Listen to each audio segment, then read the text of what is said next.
So, hallo Leute, ich begrüße euch zu meinem neuen Video. Heute ein Update-Video zu den bekannten Aktien Tesla, Google und Amazon. Ich habe schon einmal ein Video darüber gemacht und heute eben ein Update dazu und dann schauen wir mal, wie sich die Charts bis dahin entwickelt haben und wir werden auch eine kleine Prognose wagen, wie es denn weitergeht. Fangen wir mal mit Tesla an. Hier habe ich den Chart schon mal aufgemacht. Und es scheint so, wie wir das letzte Mal, auch diejenigen von euch, die das Video noch in Erinnerung haben, befinden wir uns in einem Ending Diagonal. Das sehen wir also hier anhand dieser beiden Trendlinien, die zusammenlaufen, die also so einen Keil formen. Und wir sehen es auch anhand dieser Wellenstruktur, die hier, ich habe hier 5 Wellen eingezeichnet. Man kann hier darüber streiten, das könnte auch ein A, B, C sein. Dreiwellig, auch hier A, B, C nach oben, dreiwellig auf die Welle 3.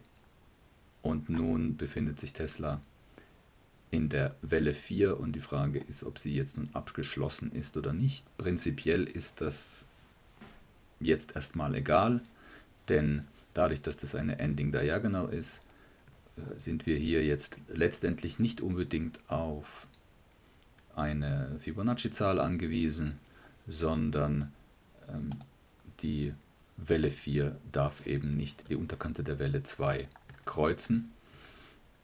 Natürlich sollte sie nicht zu tief runtergehen, also je tiefer, sagen wir mal so, je tiefer sie hier nach unten geht, desto unwahrscheinlicher ist es, dass es sich hierbei um eine Welle 4 handelt. Und hier gibt es dann eben verschiedene Möglichkeiten, wie wir das Ganze labeln. Wie ihr hier schon seht, habe ich eine gelbe Variante eingezeichnet. Das bedeutet, es kann durchaus sein, dass wir diese große Welle 4 noch gar nicht abgeschlossen haben und uns immer noch in der großen Korrektur befinden, die also denn da wäre A, B und C nach unten. Das heißt, wenn diese Zählung zutrifft, die Alternative, diese gelbe zutrifft, dann bewegen wir uns jetzt gerade in Tesla noch mal eine bis 2 Etagen weiter nach unten und würden dann aller Wahrscheinlichkeit nach hier dieses Tief herausnehmen. Somit wissen wir es dann ganz genau. Solange dieses Tief natürlich hier nicht herausgenommen ist, gehen wir immer noch von dieser roten Zählung aus. Falls es rausgenommen wird, dann befinden wir uns aller Wahrscheinlichkeit nach in der gelben Zählung und haben somit dann die große Korrektur Welle 4 noch nicht abgeschlossen. Wir gehen jetzt aber erst einmal davon aus. Auch hier ist es wahrscheinlich, falls wir hier noch tiefer mit der 4 runterkommen, aber dieses Tief der Welle 2 nicht herausnehmen, dass wir unter Umständen uns in einer kleineren dreiwelligen ABC bewegen.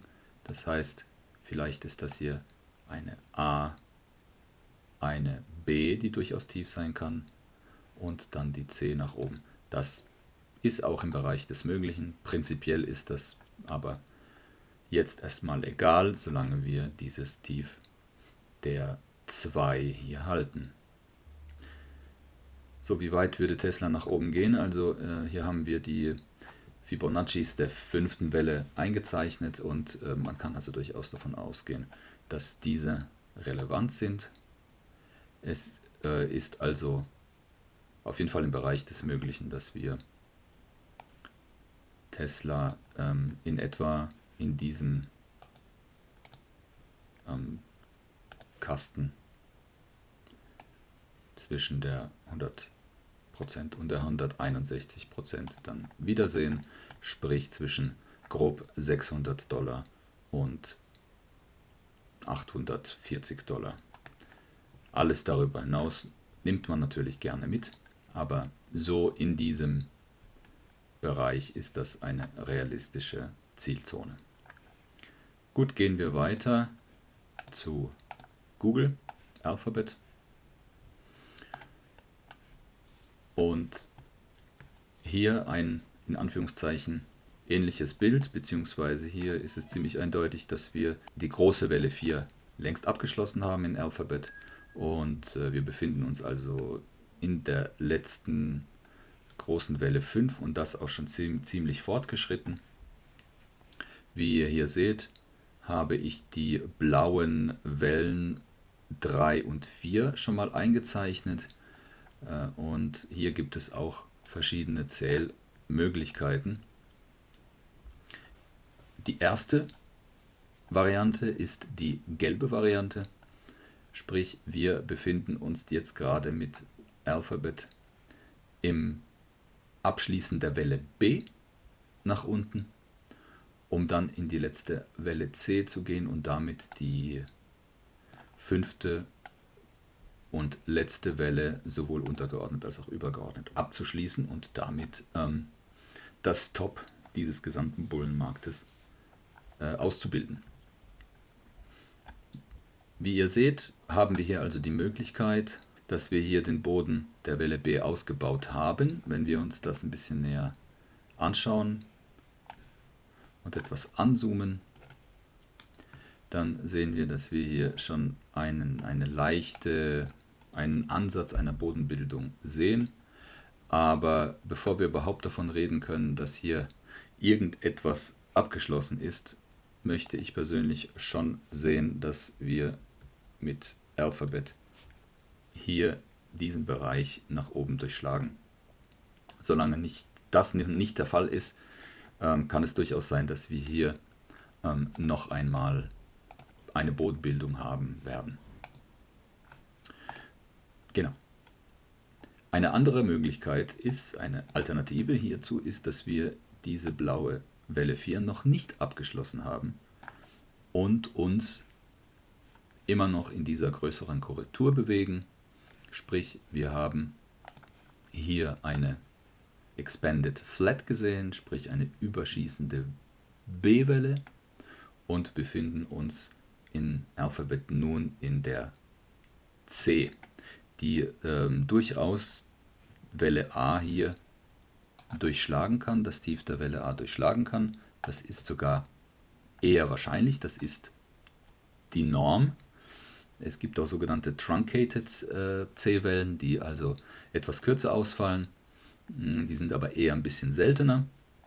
Also sollten wir vermutlich auch jetzt hier davon ausgehen, falls es sich um diese alternative Zählung handelt, dass wir hier unter Umständen noch auf die 38,2% Fibonacci kommen, auf etwa $140. Das ist die alternative Zählweise, wie gesagt, und wir gehen jetzt erst einmal von der eigentlichen Zählweise aus und diese ist die rote hier. Ja, dies bedeutet, dass wir ab jetzt Pi mal Daumen plus minus 1-2 Wochen wieder einen Weg nach oben sehen. Bestätigt sehe ich das persönlich, aber wie gesagt erst bei ca. $175, wenn wir diese durchschlagen. So, weiter geht's mit Amazon. Auch ein ähnliches Bild. In Amazon ist hier offenbar nach der blauen Zählweise die Welle 4 schon längst abgeschlossen. Auch hier befinden wir uns in der letzten Welle 5. Und auch hier hat sich für mich persönlich die Frage gestellt, okay, ich hatte beim letzten Video in Amazon eine etwas andere Zählweise hier. Ich ging also davon aus, dass wir die 4 noch nicht ausgebaut haben und noch am Ausbauen sind. Das ist auch prinzipiell noch möglich. Wie wir wissen, darf die Welle 4 allerhöchstens 61,8% retracen. Aber ihr seht vermutlich jetzt auch hier, dass selbst diese 61,8% durchpierst wurden, durchschlagen wurden. Es wurde zwar sofort wieder aufgekauft. Ich werde jetzt mal ganz schnell die Visibility richtig einstellen, damit ich mal etwas tiefer in die Stundencharts gehen kann. Genau, so. Aufgekauft, aber trotz alledem, das invalidiert auch schon in meinen Augen eine Welle 4 doch ziemlich. Ja, also wir gingen davon aus, dass es durchaus sein kann, dass wir hier auch eine Expanded Flat haben, also eine A überschießende B und eben diese C.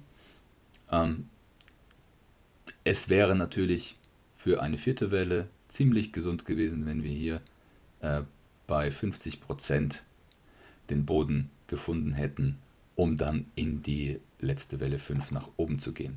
Dies war leider nicht der Fall. Aus diesem Grunde präferiere ich jetzt eher die Zählung die dreiteilige Zählung, wenn man so möchte. Sprich, dass wir hier eine Welle A haben und dann müssten wir hier auch noch mal ganz kurz die Zählweise verändern. Genau.